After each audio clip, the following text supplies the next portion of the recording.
Thank you for that fine introduction, Mr. Ward. My name is Wardy Ward, and I'm one of the hosts and tour guides of this important episode of What's Up with Ward, the podcast.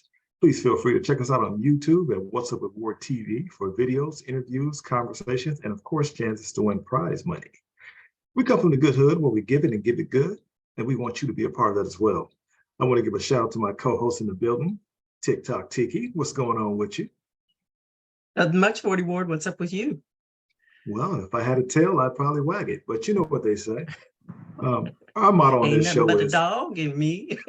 Oh my. Anyway, our motto on the show is everybody has a story to tell, but we just want to know what's yours. Our guest today certainly fits this criteria of the show. This highly educated brother has been around the world and been there and done that twice. We look forward to hearing this show. Ladies and gentlemen, please welcome Mr. Floyd Hobson to the lab. How you doing today, brother? Oh, I'm fine. Thank you for having me. Yeah, it's our pleasure to have you here.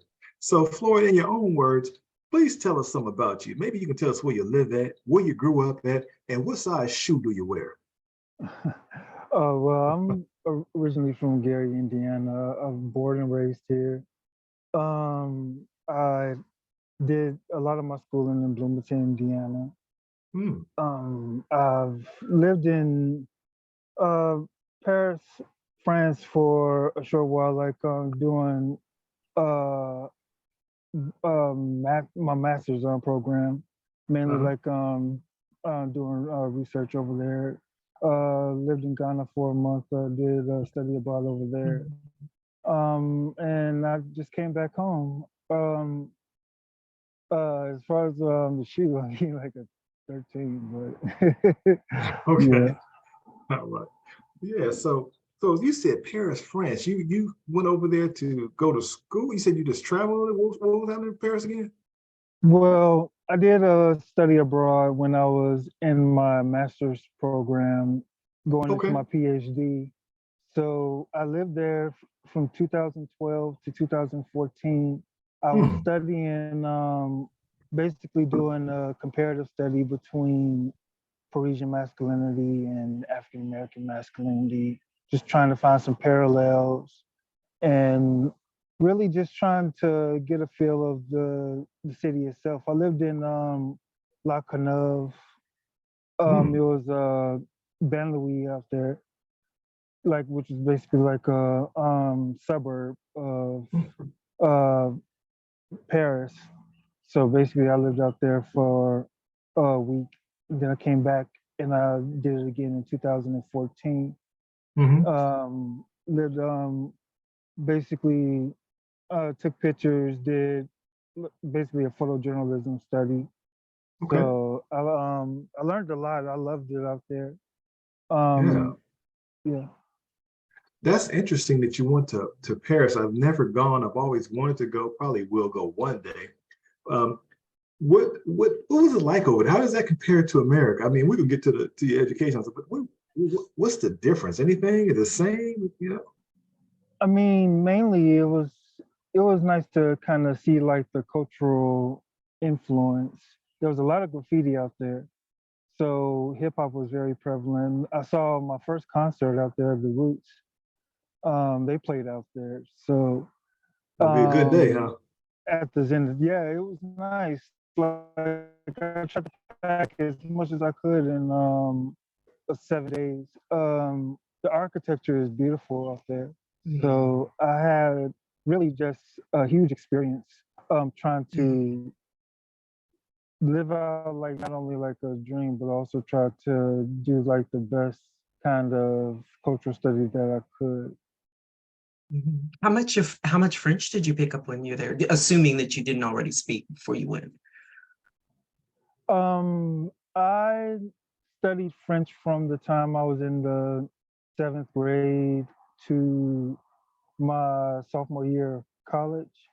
So I knew like a lot conversationally, but I can pick it up better in writing.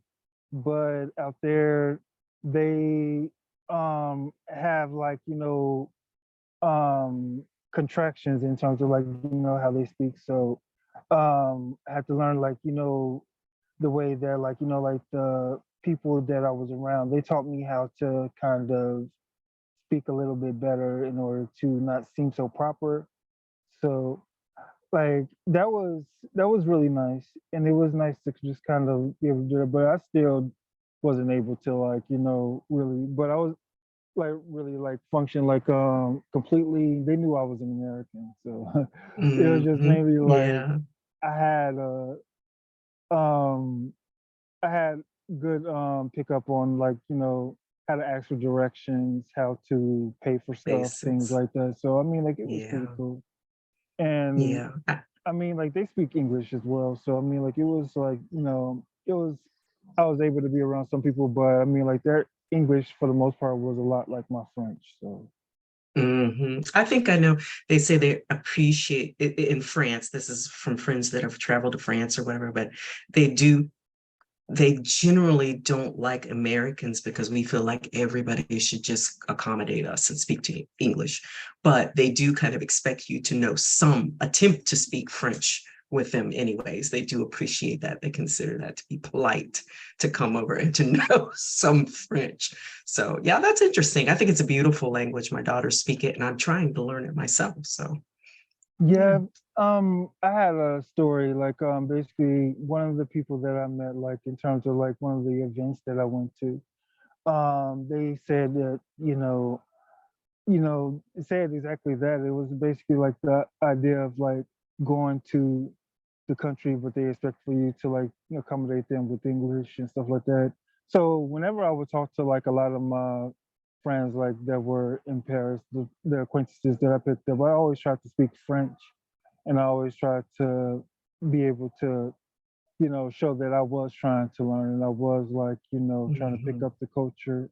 And I mean, like being Mhm. in Gary, like, I mean, it was nice. Like, I recently met like last year or so, like a woman who was from Canada, but she was Haitian. So it was nice to kind of be able to have someone to speak like a second language with and stuff like that so that I could be able to, have like camaraderie with her and show that I was trying to Yes. like, have a like, just like strengthen my palate, so to speak.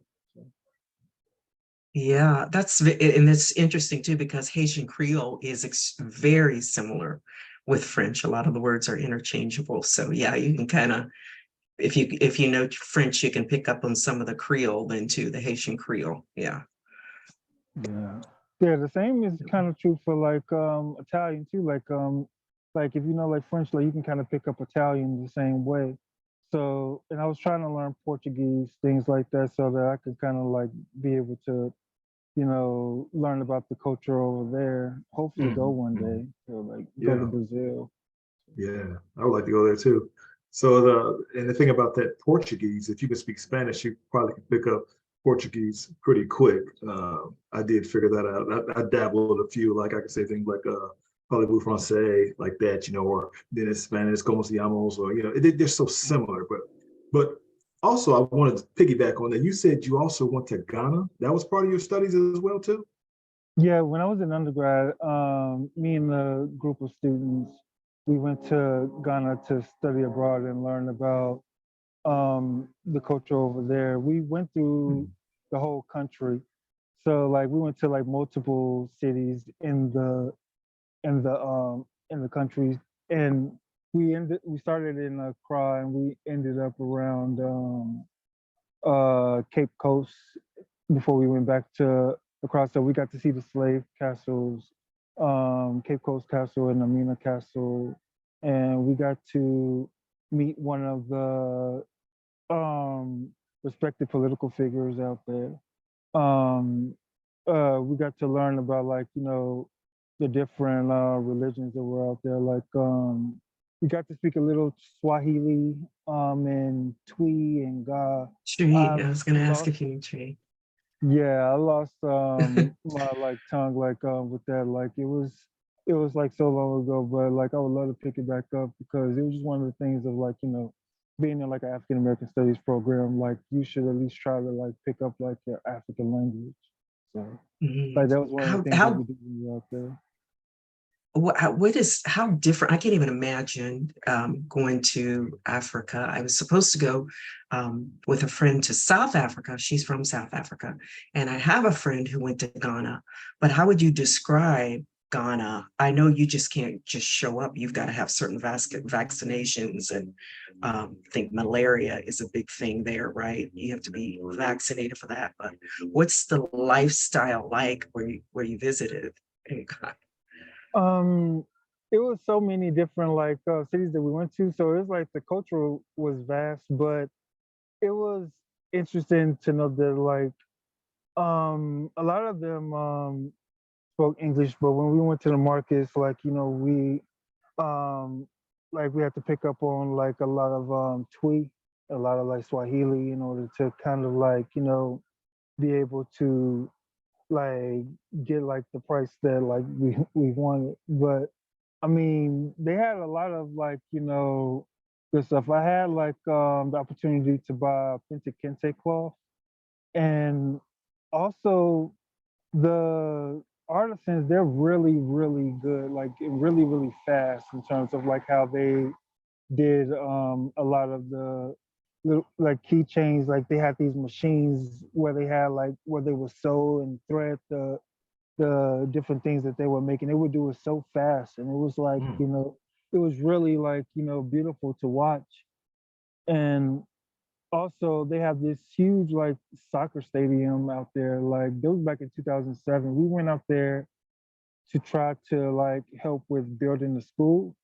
I think recently in the news, Kendrick Lamar went there, I think either last year, and they had like a skate park or something like that that they built. So I mean, like in terms of like the agriculture and things like that, like it's definitely like transformed since I was there. So I mean, like, but and also they just had the global festival out there, I think some like real recently. So like a lot of people are trying to like go back there. We met like expatriates. We got to see like people that were from New York, and they went back to Ghana, and also got to see a studio by the Marleys. We didn't get to go in there, but I mean, like, we got to see it. So, but it's a lot of countryside. So, I mean, like, it was just really, really, it was really beautiful to go out there. As far as the vaccinations, though, I mean, I had to get at least like 3. Got to get the malaria vaccine, the yellow fever, and I still kind of like went sick when I was in one of around the national parks, and I took a lot of pictures over there too.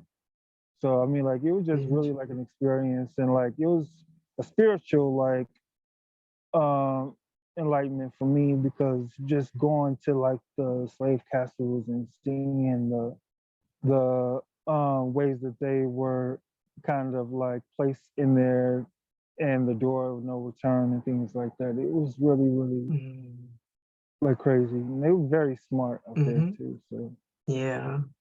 Did you get to see safari, go on safari or anything like that either? when I was in Malay National Park, um, I didn't get to go like on a safari, but we got to go on in one of the cities where they have these suspended bridges above this natural reserve.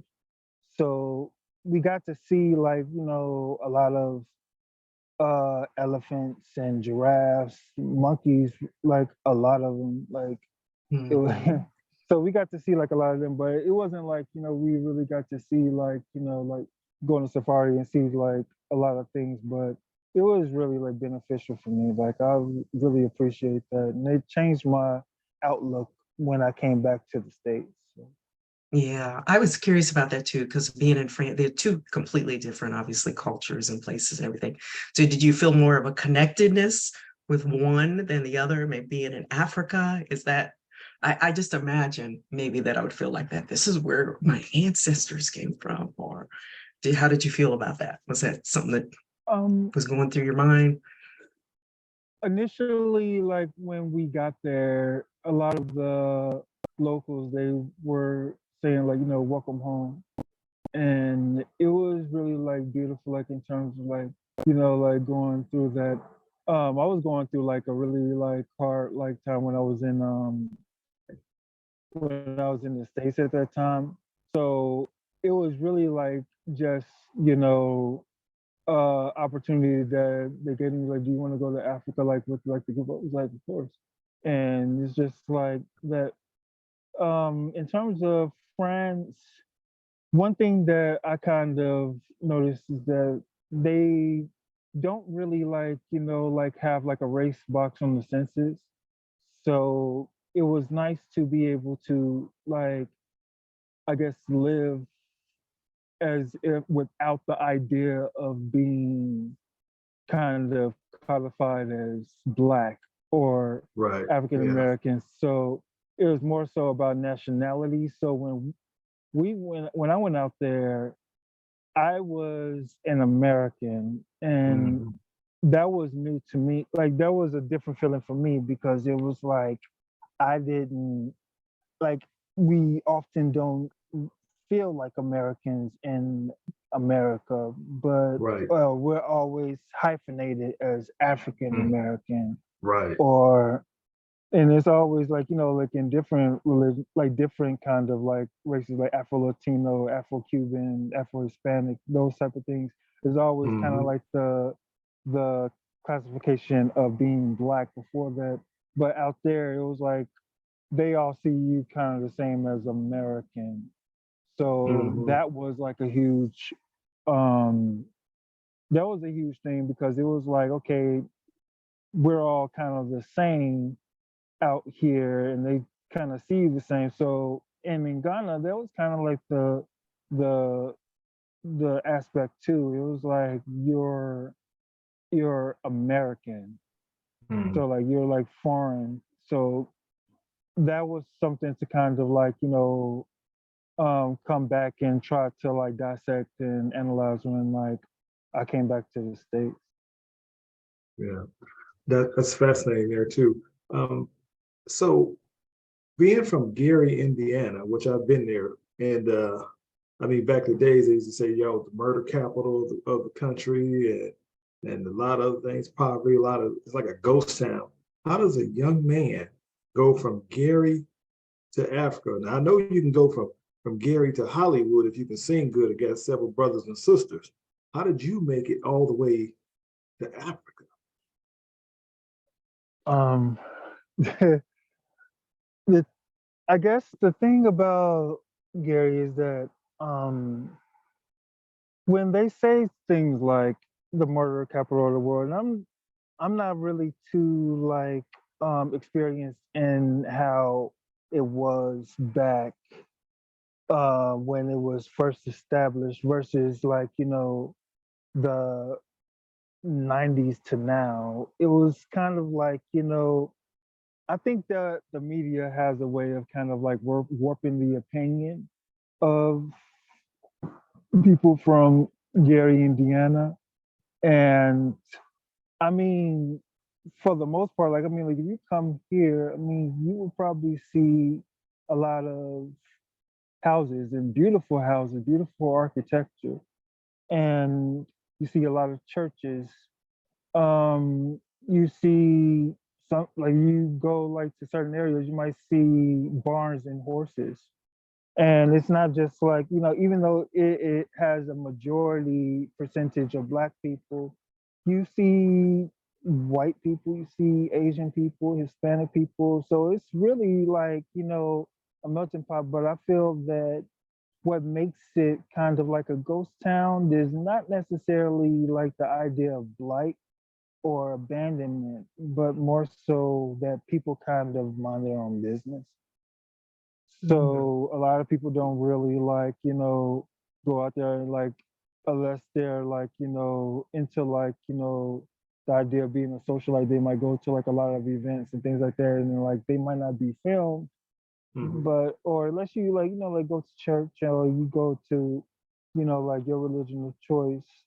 or Yes. rather, like try to keep up with politics. I think like in that sense, it's it's kind of like, a misnomer to kind of like, say that it's like, a ghost town or like the murder capital. Even like the last thing that they said was that it was like the most miserable city in the world Yeah, I heard or that. whatever. I think that when it kind of comes down to education, they really try to like, give us an opportunity. I mean, like, the resources are not very prevalent, but I mean, like, you have the opportunity to have like, the knowledge that you seek. And not just like in terms of one cultural aspect, but in many different disciplines. Like I was able to take like things like physics AP or calculus AP before I left. And I had the opportunity to go to college. Um, and when I was in college, the opportunity just kind of presented itself to me to go to Africa or even to establish where I wanted to go for my own personal study abroad, where I chose Paris. So it was really just this idea that, being in like an African American discipline, it gave me the opportunity to see the diaspora for myself in various aspects of being able to learn how different we are and how um, varied we are in terms of blackness. And I guess that can kind of like extend to the idea of Black Lives Matter itself. So just there are many different religions in the world. There's really different cultures in the world, and all of us, all of them encompass people of color. So Mm. Yeah, I would love to see some of the places. That'd be very interesting to me to travel the world and just see how people live, how different cultures live, how people behave. We're all just people, but it's fascinating. I did have an opportunity to go to Ireland years ago, and just Ireland. how people behave. They're um, much more hospitable. I think I've found when I travel, people are more hospitable. But if I were to make it to Ghana or Ward or somewhere, what would you suggest would be? I mean, what would you suggest that we see or that we do or um, while we're there? Well, we started in Accra. Accra is one of the, I believe it's the capital city. Um, it's really like, municipal. Um, Kumasi is another big business district. I think that that's really nice. Bogotanga, we went out there. That was really nice to kind of see like the countryside. Definitely try to go to like the national parks. And if you get the opportunity to see like, the religious temples, like I was I was not a Muslim at the time, but I got the opportunity to see the temples that they had out there because some of the women on the trip were Islamic. Um, and also, of course, I would say like the Amina Castle and Cape Coast Castle is definitely worth experiencing. I think that that is something that like, a lot of people can really kind of add to their historiography about like, how we as African descendants came from, how we came from there during the transatlantic slave trade. So, Mm. So I know you're a photojournalist. I don't know if you had started that career or whatever yet when you were in Ghana or whatever. Did you take some? I'm sure if you did, you took some phenomenal pictures. Were you able to take pictures, document some of these things that you saw, or because I know a lot of your subjects have to do with people just in their everyday life, capturing them in their everyday life. I was looking at your website, there's some pretty good stuff on there. So Yeah, when I went to Ghana, I just was starting out in terms of like trying to be like a photojournalist. I was trying to like I wanted to basically document that aspect. We kept a journal also. So it was really this opportunity to kind of basically show over time like how I've changed, how we've changed on the trip, and how Ghana as a country has changed. Um, the thing about that I didn't have any video, I didn't have like video capabilities back then. I made up for that when I went to like Paris. But um one thing that I'll say is that Ghana made me kind of like, cause I was starting out in photography, trying to like do studio lighting and trying to like, just kind of stay in the studio. It was like my happy space, you know what I mean? To be able to like kind of be me and the subject at hand. But Ghana allowed for me to like delve more into like lifestyle photography and nature photography and just street photography. That's one of the things that I was really, really like I really kind of owned by the time like I went to Paris and stuff like that. I haven't really done much of that in Gary because like it there is like like a police presence, so I can't just like go to like one neighborhood and just take pictures, you know what I mean? Like so it was like you like some people may not feel comfortable, things like that. Like but I haven't picked up the camera like not too long. I've been kind of like um trying to focus on like finishing at the time. But by the time I came back to Gary, like I really just got like COVID kind of hit. And then like that just kind of like uprooted a lot of the things that I used to do. And now it's just kind of like getting back into like the artistic endeavor with AI. Um basically using Discord, Midjourney, Chat GPT to like kind of generate like images from prompts, which actually like makes me like want to like kind of like learn more about English composition in terms of like trying to make better prompts and things like that. But yeah, like I took like a lot of pictures, like they were like part of the thing that like it allowed me to be like not only useful but it allows me to like have like a voice in terms of like what I wanted to present about the place where I was and what I wanted it to ultimately say about my personal philosophies. So Absolutely. Um, my next question is, you said your degree, tell me your undergrad degree again. What was that again? it's a interdepartmental degree between the Department of Sociology Okay. and African American and African Diaspora Studies at Indiana University, Bloomington. So what exactly does that translate to for far as employment? What was the goal? My ultimate goal was to I kind of singled in terms of by the time I finished my PhD curriculum in social psychology. Hmm. So I wanted to kind of ultimately help people. I ended up being qualified to be a professor. Okay.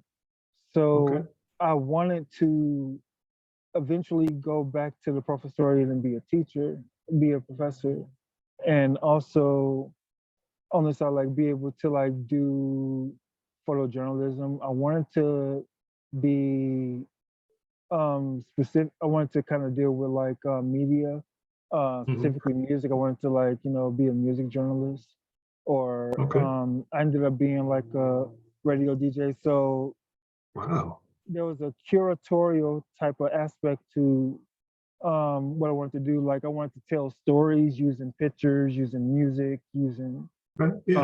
um, using art, and that kind of like they'll like got me into like engineering, like audio engineering and production. Yeah. So Hmm.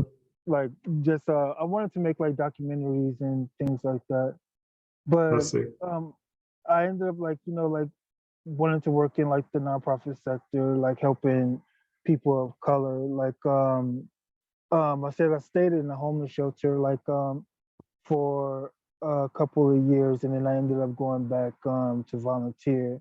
And that's one of the things that like I was passionate about, trying to like help other people who kind of fell like into like like difficult times like I did, in order to like Oh, like show them like like there was an avenue of support. So okay. Yeah. So what kind of led to the shelter? Having all that background, what was the circumstance around that? um basically it was really hard like to find a job as Oh yeah. a PhD. Yeah. um it was really kind of like, it was like you either overqualified or there's no avenue Hmm. for you. So Yeah. you end up kind of like working in like the service industry. That's what I ended up doing, because Okay. by the time like my funding ran out, like there wasn't really like too many opportunities. It's like, if you, and I also was trying to start up like start my own business, communications in print. I didn't Yeah. realize how hard that was. But I ended up trying to start up for at least 3 years, and that kind of like had a lot of my focus. But it it basically kind of like fell apart, and I came Hmm. here thinking that like I could like be able to like have like opportunity and things like that. But you really have to like work, and you really have to like network in order to Hmm. kind of get like those opportunities. And I just ended up basically like um having like like mental, like a mental exhaustion from like Oh the yeah. years of schooling and just Hmm. everything that I was trying to like pull together. And it just basically just trying to hold on to like that dream. Yes. So, Yes.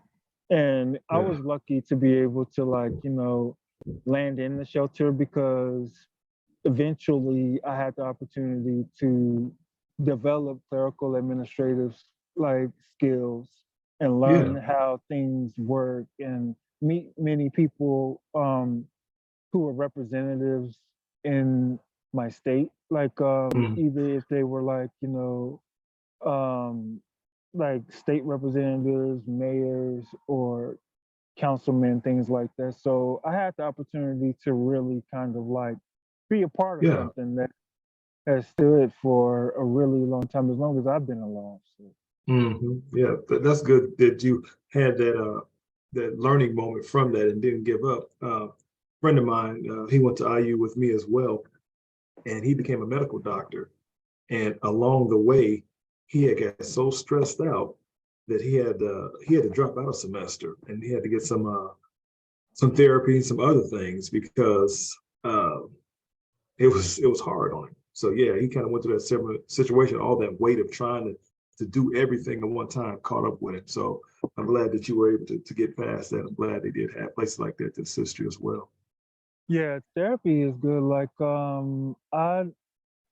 am an advocate for therapy. I Mm.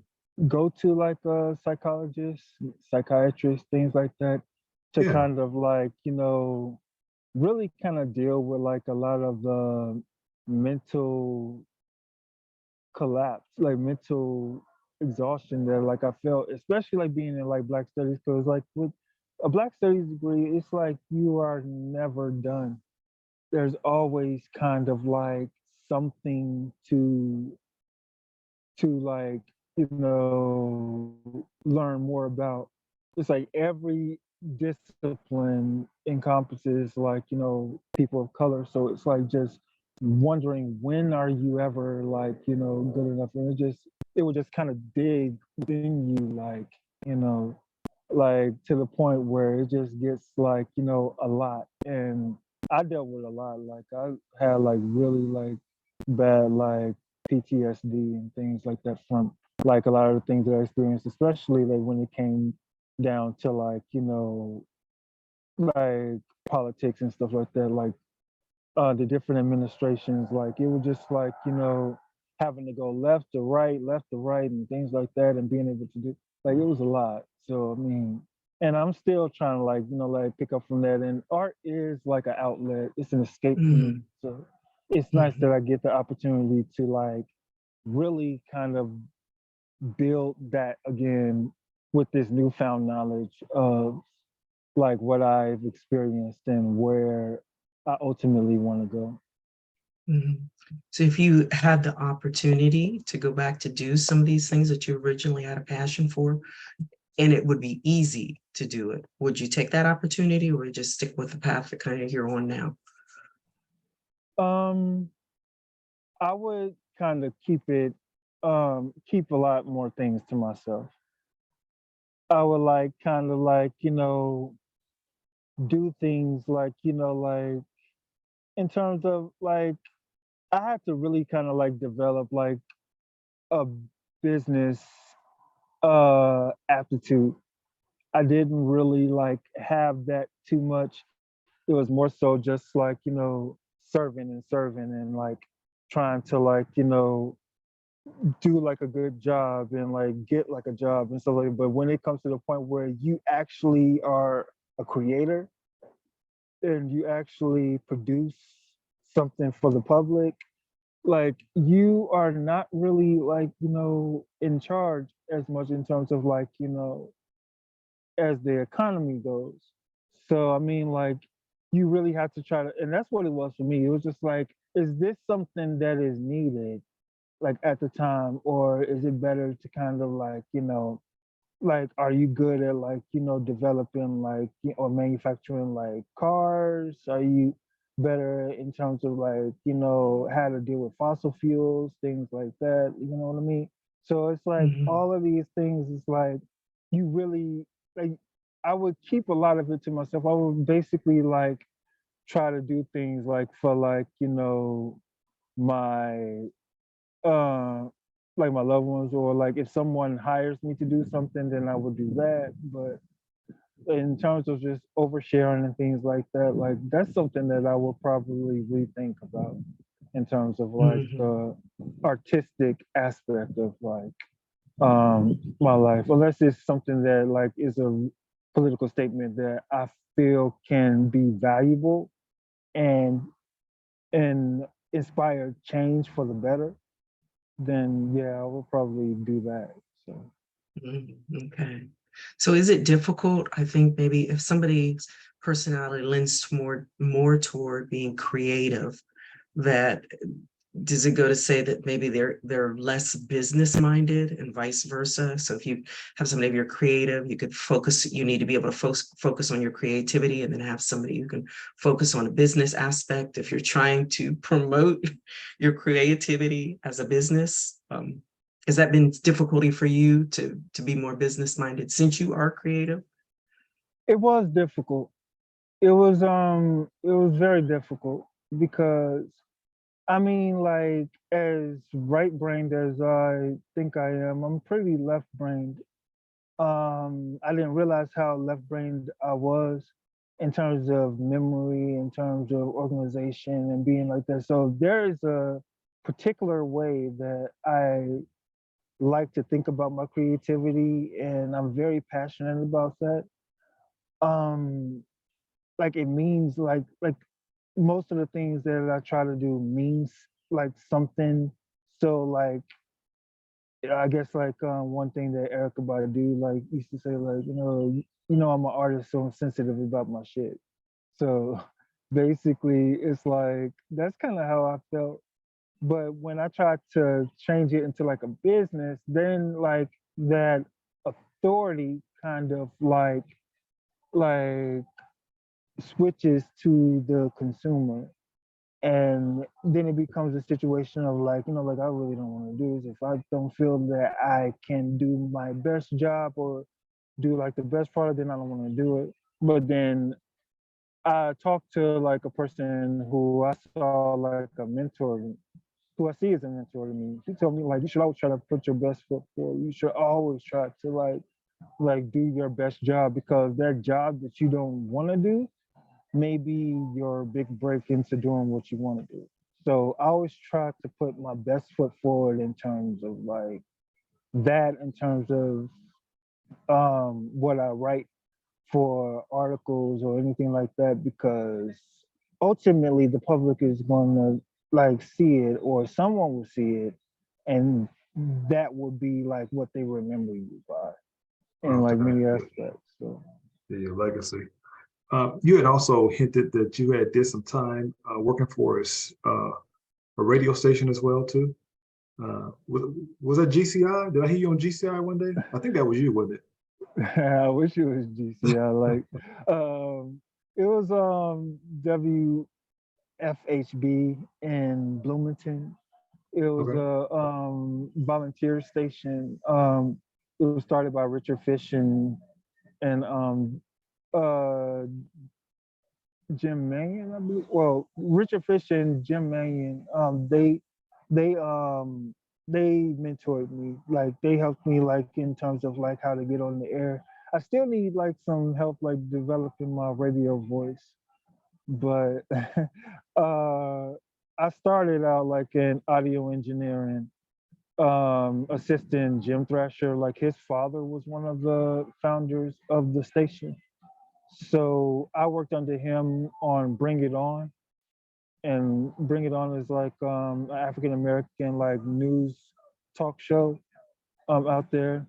I believe it still comes on Mondays, or whatever, but I I had the opportunity like to parlay that into like engineering syndicated shows like American Roots, Sound Opinions, Kite Line, uh, things like that.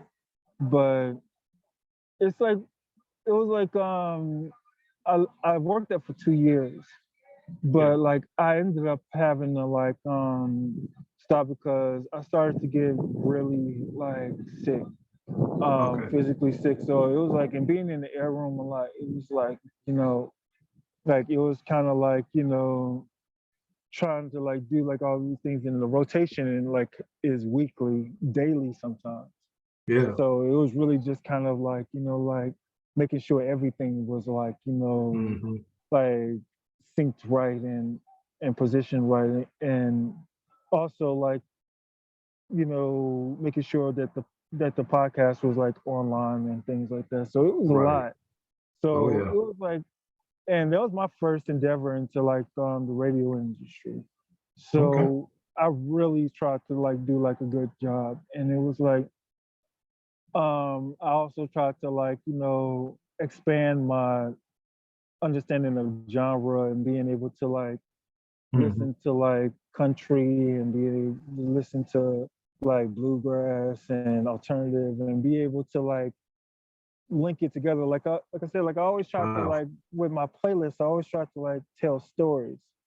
So Okay. it was interesting. Like I had a fun time, but it also was very like draining to like, you Hmm. know, try to like, bring it back full circle every 2 weeks. So Right. it was like Yeah. it was a lot. So yeah. Yeah. That is a lot. I mean, I enjoy um, that industry as well too. But I like how you try to make a story out of that. That does take some work and effort to get that thread to be woven so tightly there. But my next question is, I wanted to ask you, since you had those interesting studies, the great Kanye West, who wasn't too far from where you live at, he had made a statement. I just wanted your thoughts on it. He said slavery wasn't a choice. I know you spent some time over there in the slave quarters. What do you think he meant by that? And what's your thoughts on something like that? I have no clue what he meant by Okay. that. I mean, I heard it when he said it. Um, I guess like the best way that I could, I guess, put that is like there's I was looking up like Lincoln, recently, like Abraham Lincoln and like how he used to live in Indiana and then like as a boy and then moved to like Illinois and Right. like basically the reason why like they moved was like because like I guess Indiana was being established and they it was something about like they didn't want to like you know like they were kind of like leaving like from slavery or something like that like during like those times. So I mean I guess slavery, I mean, as we kind of depicted, we know like, like what we mean like in terms of like, like black people in slavery, but then it's like other kinds of slavery, like, where it's kind of like, the European influence, British influence, and all of that kind of stuff like that on America, and how that kind of like, like was an aspect of like slavery because then back then during that time we weren't even considered to be like human, so in that sense it was like slavery was like a little bit different than like or rather it was the same. It's just like we just kind of like built into this infrastructure that was already kind of like seeing us as a part.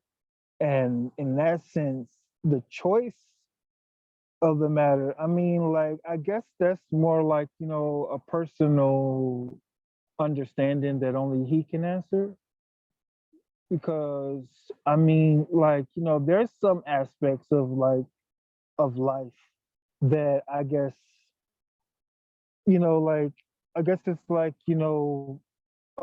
artist, contractor, and businessman can walk into like the same room and see things differently.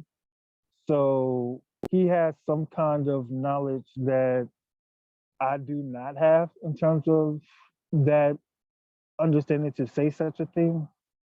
So Yeah. I really Understandable. couldn't answer that for you.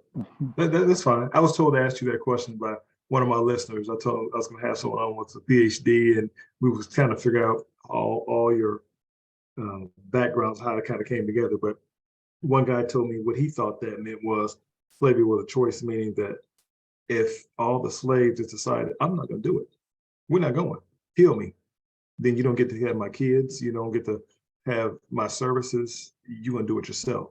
So by either living or dying was the choice. That's what one person told me. So I just thought that was interesting.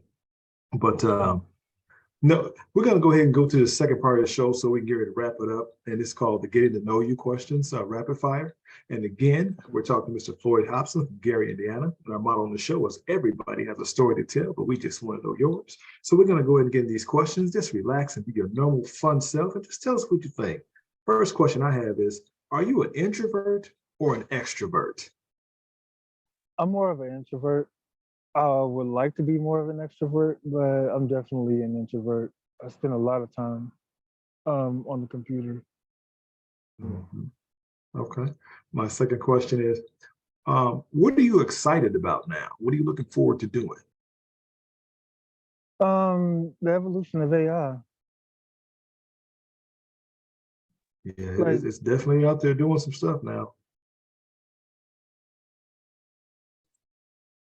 My next question is, do you have any weird habits? I know some people like smelling gasoline. Some people eat dirt. I don't know. Do you have any weird habits? the weirdest habit that I have is like bite my nails, bite my hangnails. Always like you saw me like do that like just now like I always like clean my nails with my teeth. Like it's bad, but I mean like I like pick my scars, things like that. I wonder what would your family and friends say is your best quality and your worst quality? Ooh, good question. What my friends and family would say. Um, my best quality would probably be my Ambition. Um, my worst quality is probably my gullibility. I try to see the best in people. I always try to like look on the bright side of things, and that can kind of make me a bit gullible, like in dealing with people sometimes. So like that's what, like one thing that my mother like said to me. She was like, "You are so gullible." But Yeah. Um, if you could go back with all the knowledge you have now and go back, say, 12 years ago, with the knowledge you have and talk to your younger self for 10 minutes and you saw everything that happened in your life, what would you tell yourself? You had a 10-minute conversation to talk to young Floyd. it's what's that? 2011. Uh, slow down. um, plan better. Um, and be nice. Those are good. Is there a person that you look up to the most? Um,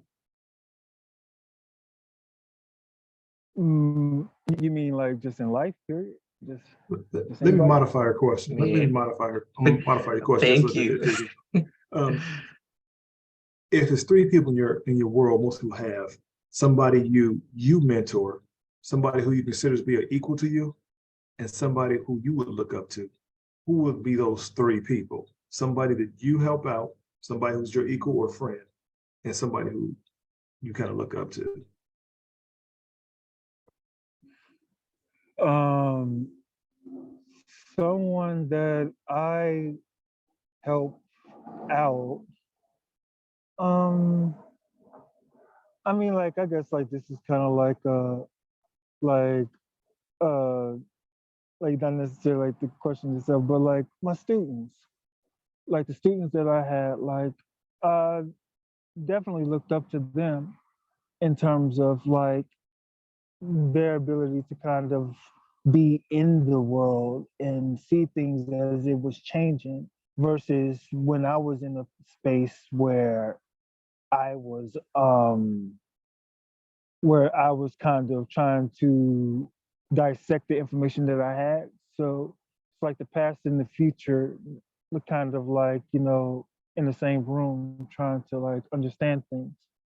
A person that I see as a mentor, um, I would say that my former chair, um, Dr. Frederick McElroy, he passed away while I was working on my dissertation. So like I like basically like had to deal with that. But if I could like say somebody else's name in terms of that, I would say Dr. Valerie Graham. Like she definitely got me thinking bigger about the field. And what So, was the last somebody you consider to be an equal or a friend, a trusted friend. um someone that I mean, I guess I would say my sister. Okay, yeah. Like she's older than me, but I mean like in a sense like, we grew up together. Mm-hmm. Um so we kind of heads a lot. There's certain parallels between us that I would kind of say like, do kind I do look up to her, and like I do like, but I still kind of like consider her, like, even though like I'm younger, like like equals in a way of like just experiencing life in Gary like the same kind of way. So Yeah, understandable. Last question is, Gary probably is most known for probably steel mills. And I know Trump was going to come here and do something one time, but Michael Jackson and the Jackson family were definitely influential figures in that area. Have you ever been over to 2300 Jackson Street and seen if it's the house or taken pictures or even toured it? I never toured the house, but I literally live like I live with my grandmother. The house is pretty much not that far away from where she is. They changed the street to Jackson Street to basically like like pay homage. I did take pictures. I took pictures of the house in like 2015. I posted them online and the family, I believe they still own that house. Okay. And of course, some of them come back every now and then to kind of like, upkeep and things like that. But yeah, like they're definitely like a part of my education experience, like a part of my history lesson in regards to a lot of things, especially Michael Jackson. So I mean, like, and Janet, of course, too. But I mean, like, in terms of like that, like, they definitely are like a pillar and like show just how a lot of things, like how to operate within that world of like the media, and also just operating as a Black individual of the diaspora in the United States and the world. So. Yeah, I know Tiki's favorite Jackson was always Tito. She used to always write him love letters. So just want to send a shout out to Tito Jackson. Go ahead, Tiki. Very funny you should say that. That's my ex-husband's nickname, Tito. I'm a big fan of Latoya. I have one last question for you, if you don't mind, Floyd. So you're obviously a very intelligent man. Is there anything that is easy for you that the average person, the average person finds difficult, but it comes easy to you? What would that one thing be? I would say like what comes easy for me is like I could do like a lot of things at once. Like a lot of people call it organized chaos.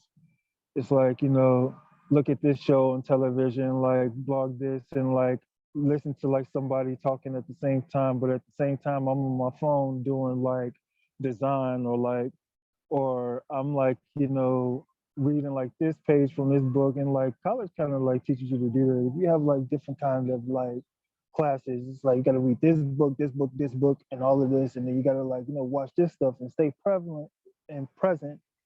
So it's like, and then go to work and things like that, you know what I mean? So it's like, I've learned how to like multitask a lot. And I guess that's what they meant, like, slow down and stop like trying to like spread yourself so thin, you know what I mean? Like, but I I can like, like I can like, like do that. And it's like, yeah, I have like energy to spare, you know what I mean? Like I've gotten so used to that being like an academic.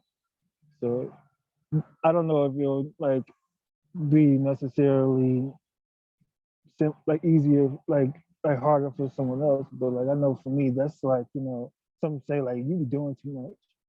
So I'll be like, well, like I don't feel like I'm doing. I think I need to do more. Like I think I'm not like doing like a lot more. Like but Yeah, I definitely appreciate that. I feel like we think we use what 10% of our brain, so it's probably a lot more we really could do.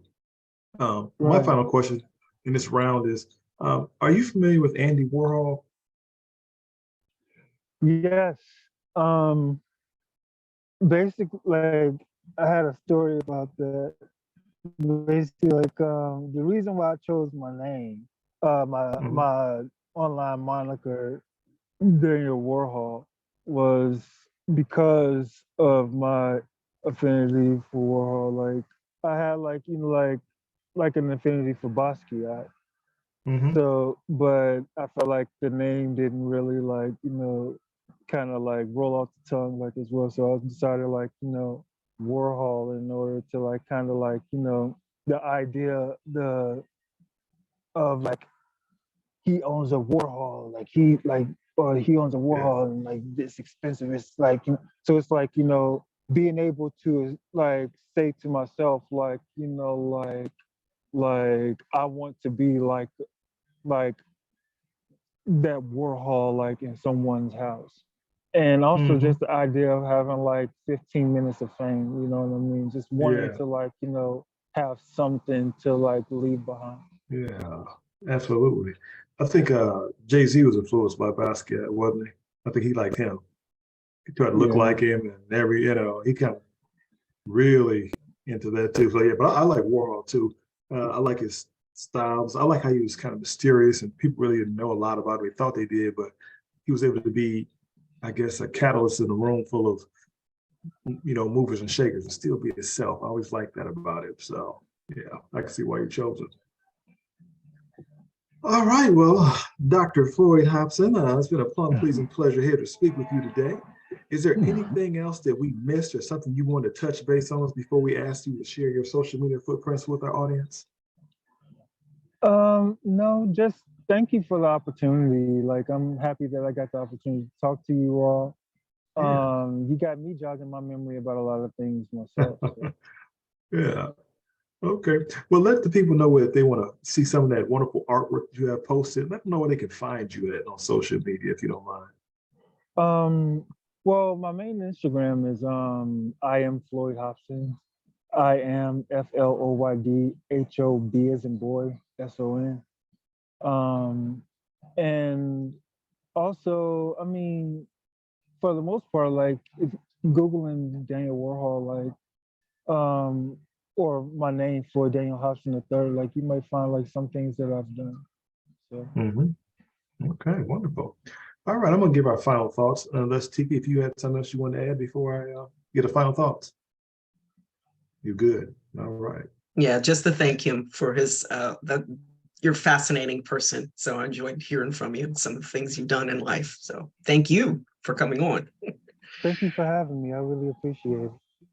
You're welcome. Super, super glad you came. My final thought to this, I want to give a shout out to, again, Mr. Andy Warhol. Just had two quotes of his I'm going to end the show with. Number one, he said, art is anything you can get away with. Definitely like that one. And he also said, you need to let the little things that would ordinarily bore you suddenly thrill you. Really appreciate those comments by Mr. Warhol. Remember, everybody has a story to tell. We just want to know what's yours. Feel free to check out What's Up Aboard the podcast and What's Up Aboard TV on YouTube. Until next time, we thanks our guests and you guys for listening. Peace.